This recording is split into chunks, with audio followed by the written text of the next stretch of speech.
What is up, everybody? So you may hear a little fan noise. My apologies, but it's very hot in the valley here in Arizona. So as you can tell, I have quite a few of these power stations, solar generators, which, yeah, that's a tangent we won't go on. Now, I am not Hobotech. If you don't know who that is, look him up. He does all kinds of awesome testing on all of this stuff. I am not doing any of that. I'm just doing real world type stuff. And I have found a few, it's not deal breakers. It's not at all. It's just stuff I wanted to share. You know, you may not watch other channels about this stuff. You may be searching and come across my video. If you did, thank you. Thumbs up, subscribe, all that good stuff. So a few things that I found out. I've been running some real world tests, not in the house in a controlled setting, but actually out in the heat, in the 120 degrees, and running, you know, running stuff that I need these to run if they're outside the home. I will say these I primarily bought for in the home. You know, power outage, whatever, be able to run a small fan, be able to charge phones, maybe have a light, whatever. So I tested this in the back of our adventure rig, running one of my 12-volt fridges. Quickly found out, which I'm sure, you know, it's in the manual, it's in other people's reviews, so on and so forth. This does not have a regulated 12-volt socket. So this stuff, you know, when this battery got down to, you know, around the 60%, this dropped and it turned my fridge off. Now, I was running a test, so I didn't have anything in there that I needed to worry about, but, you know, it's something that you need to know. Most of those refrigerators, you can turn the safety cutoff up or down on them, whatever, but shouldn't really need to. You know, this should be able to be, you know, regulated and hold the necessary voltage to keep it, you know, to keep it going. Yes, you can just plug it in here. However, as I'm about to show you, just having this on uses some of your watts, some of your watt hours out of this power station. So if I plug this back in, now, before anyone says anything, when I show you this, I have two of these, two different brands, and I tested them to make sure that these do not pull any voltage. These pull less than 1 watt. It's virtually, you can't even measure it. It doesn't even show up on the screen as a dot 1 or anything. It's that low. So I have my other Bluetti charger plugged in to here because this itself actually draws power. You guys can see that, but there's a fan in here, and if this is on and plugged in, if this is plugged in, it's on. So this little fan runs and it actually draws power. So earlier I charged up some stuff on this to get this to come down, the power level to come down. It was below 80%. It was down here in that 60% range, and then when I turned it back on, it popped up. So that in itself is inaccurate. I'm not a fan of this screen, this monitor right here. I don't like that. It's not accurate enough. So let me turn that on. Let me turn the inverter on.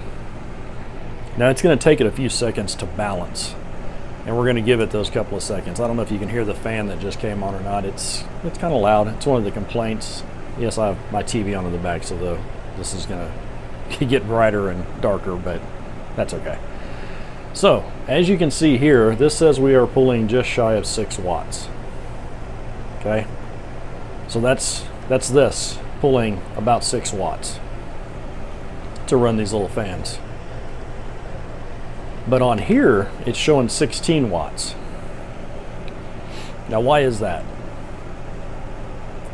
That's because it takes power just to have this inverter on.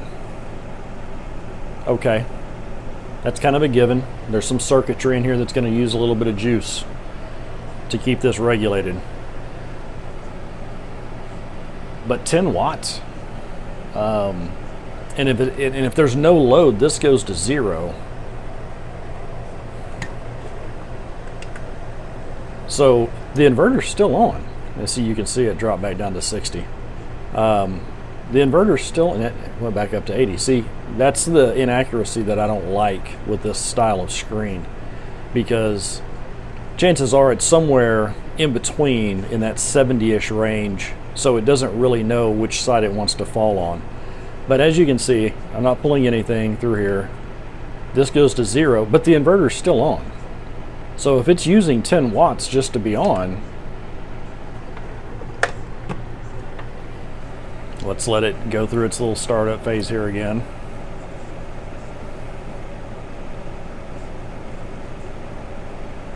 So here we are back. Now it's saying 15, 14, 15. It's hovering closer to 5.5. Back to 15 over here. So you're automatically losing 10 watts just by having something plugged into this automatically. So that adds up really quick. That, you know, and again, it's to be expected. You're going to lose a little bit of efficiency coming through this inverter, and it's okay. It's not a deal breaker. Just something I wanted to share. I wanted people to know. That's why I run my fridge through the DC, because DC to DC, you don't have that change. So I don't have any way currently to test this to show you what power you may be losing, what watt hours you might be losing going through the DC, but I can tell you this. Let me go ahead and shut this off. Get this unplugged, get this out of the way. This is no good. This is very, which it's known these aren't very good. I had to actually cut the little flap off of here because the fit and finish was so bad it wouldn't even stay closed. It was just in the way all the time. So here we are. We're hovering around this 80% still. Who knows what it really is? Let me move this out of the way. So I came up with a kind of an idea that basically, if your power station has a wireless charging pad on top, it's probably not good for out on the trail. This is meant to be in a very controlled environment with very, moderate temperatures, no extremes, not out on the trail with your fridge plugged into it, and that's okay. But that's just something that I wanted to share, that I wanted people to know. This isn't meant to be out, putting in the work that some other power stations, are. This one, it actually did overheat, and it took me a long time with a fan blowing at the intake. It took me a long time to get this thing to where that would kick back on and allow me to charge it. It wouldn't take solar, it wouldn't take nothing, which is a good thing. You don't want these to get too hot and burn up circuitry and stuff like that. But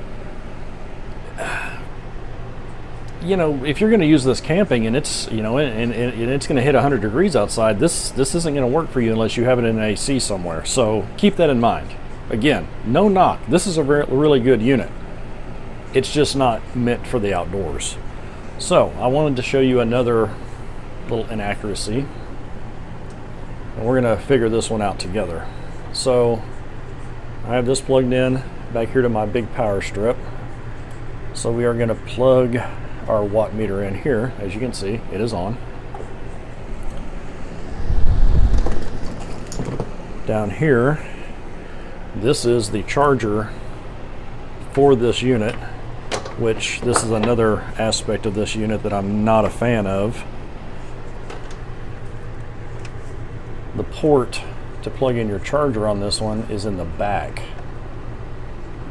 instead of the front. So there, we're plugged into there. Now we're going to plug it in here, and it's going to come on. It's going to take it a second to go through its little ramp up here. So we're ramping up. And we're going to give it a second to level off, which it's always going to fluctuate a little bit.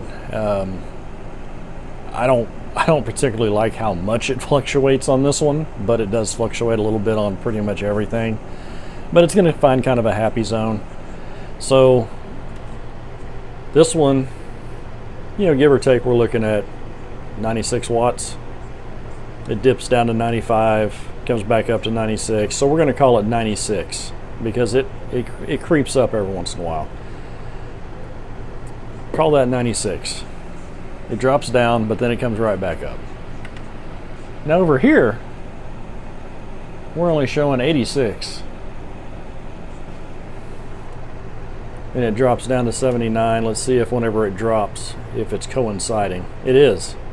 It's completely coinciding. So, is it a problem with the charger? Is the charger that inefficient that we have a 10 watt swing in charging? Because if you watch, when this dips down to the 80 something, this dips down to the 70 something. Wait for it. You see that? When this dipped to 91, this dipped down to like 79. So, again, we have a 10 watt difference between the current that's actually happening and what's being shown on this screen. Is this screen using 10 watts? Could be. Again, it's not a deal breaker, but if you are trying to plan a trip, an outing, if you're building any kind of system, whether it's for emergency preparedness or a camping trip or an off-roading trip or whatever, and you are factoring how much power you're going to need to run a fridge or a light or a fan or whatever for X amount of time based off of how much wattage it's going to use, that 10 watts is going to add up very quickly as your day goes on. Now let's see, the screen is off. It's still dipping though. So I'm going to say it's not the screen. I'm going to say that screen probably uses maybe a watt. It's not going to be much, but we still have the dip happening. So, you factor, you do the math. I'll try to remember to put the math down here. I have a little cheat sheet I can do. I can't just do it off the top of my head all the time. But if you factor 10 watts of difference, that adds up over the course of a day. You're losing an hour or more of use off of this. So it's just something to keep in mind. Now I am not going to have this charge all the way back up. I don't want it to charge all the way back up right now. I want it to be low on charge or lower on charge so that I can do some other stuff with that later. So let me get this stuff out of the way. Now, in comparison, turn the camera around over here. We have the Jackery 500, Explorer 500. There is a difference now because now they have the Pro versions of everything. I prefer this. Now, is this one dead on accurate? No, none of them are. So let's do this. Let's run the same test. Let's plug this one back in for charging.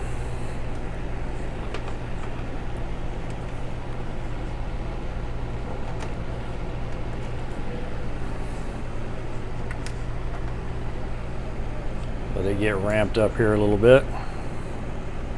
It's going to take it a minute.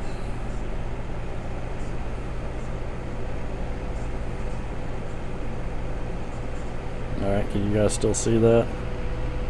This is saying 95, 99. It's bouncing between 95 and 100. But we're still getting the same 86 over here.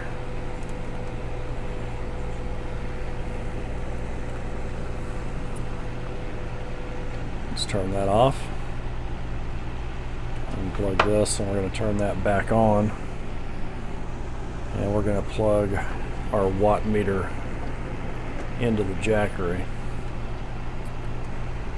I'm not going to be able to get to that button. Hopefully I'll be able to still show you. Alright, so see, this is saying, you can kind of tell, this is saying that it's using 3 watts. That could be, that's probably split between the inverter and this. Yeah, see, so without anything plugged in, with just the inverter on, it's saying 2 watts. So that's good. It tells you I'm using 2 watts just to have the inverter on. So let's plug everything back in. Let the charging cycle ramp up again. And let's see how far off everything is. Okay, so this is bouncing between 95 and 100 watts. This is bouncing basically 89 to 96. So we definitely have something going on just with the way these work. But if we glance back over here, we're still showing that same 86 watts.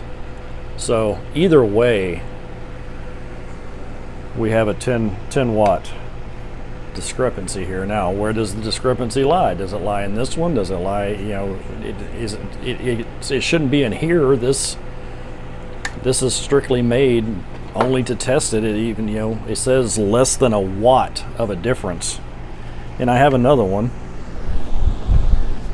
That one was bouncing around that 96 and all that. So let's see what this one says. It's on volts. Let's get it over to watts. 0 watts. Let's plug this in here.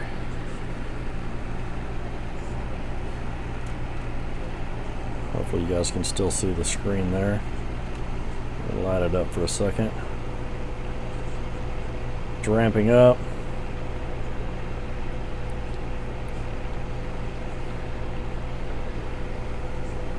Still got the same 86 over there, 83, 86, bouncing. But then over here, we still have the same 95, 96. And this is still saying right around 100. So again,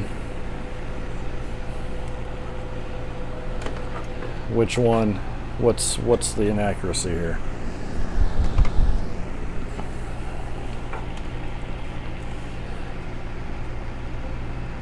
Yeah, when you turn this off, this goes back to 0. I like that. I had never really paid attention to that because I primarily only use the 12 volt on this because it is regulated. So if I use this for an entire day with my solar panel on the car plugged in, and this going straight over to my fridge, my 12 volt fridge, and this ran, it did it in spades, no problem.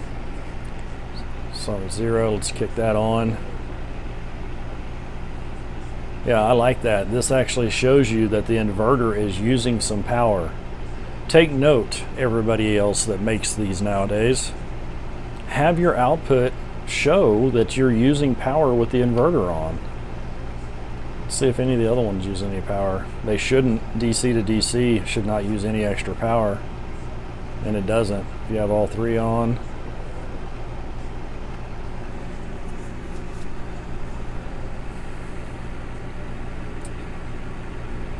Yeah, showing 3 watts now,